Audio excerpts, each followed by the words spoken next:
How Ronaldinho created Neymar, the untold story behind Brazil's last two magicians. Every football legend leaves behind trophies, but only a few leave behind another legend.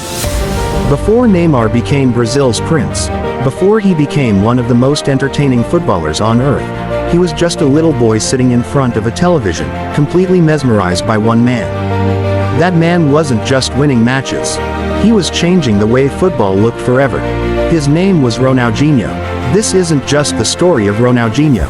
It's the story of how one magician inspired another, and why every Neymar skill move carries the spirit of the man who taught the world to smile with a football.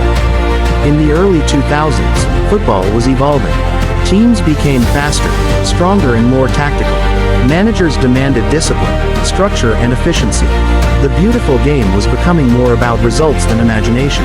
Then Ronaldinho arrived and reminded everyone why people fell in love with football in the first place. He wasn't just another superstar. He was an artist.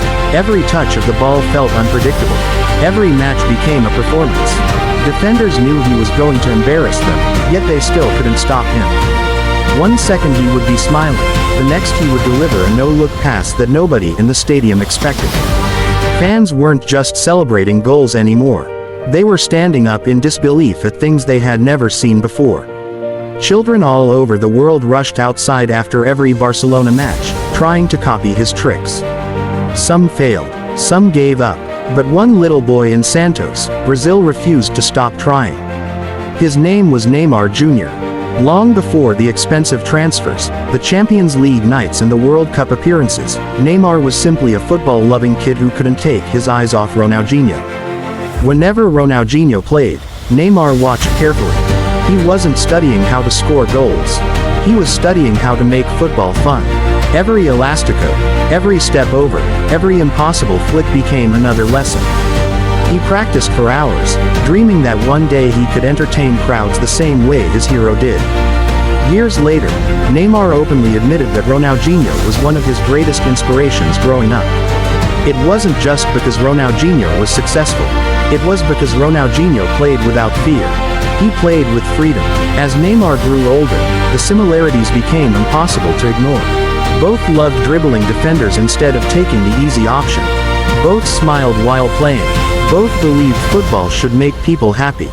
Both treated every match like a chance to create something unforgettable. People often compare Ronaldinho and Neymar because of their incredible skills, but their greatest connection wasn't the tricks they performed.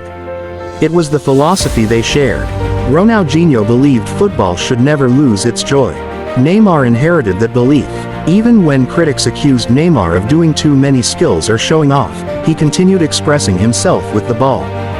Because that's what Brazilian football has always represented. Creativity, confidence, freedom, entertainment. Ronaldinho reminded the world that football wasn't just a sport. It was an art form. And Neymar became the next artist to carry that tradition. Eventually, the impossible happened. The little boy who once watched Ronaldinho on television finally stood beside his childhood hero.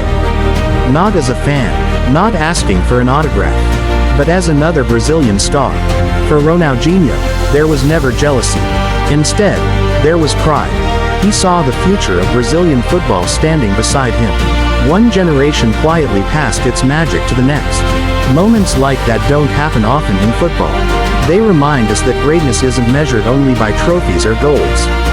Sometimes greatness is measured by the people you inspire. Ronaldinho inspired.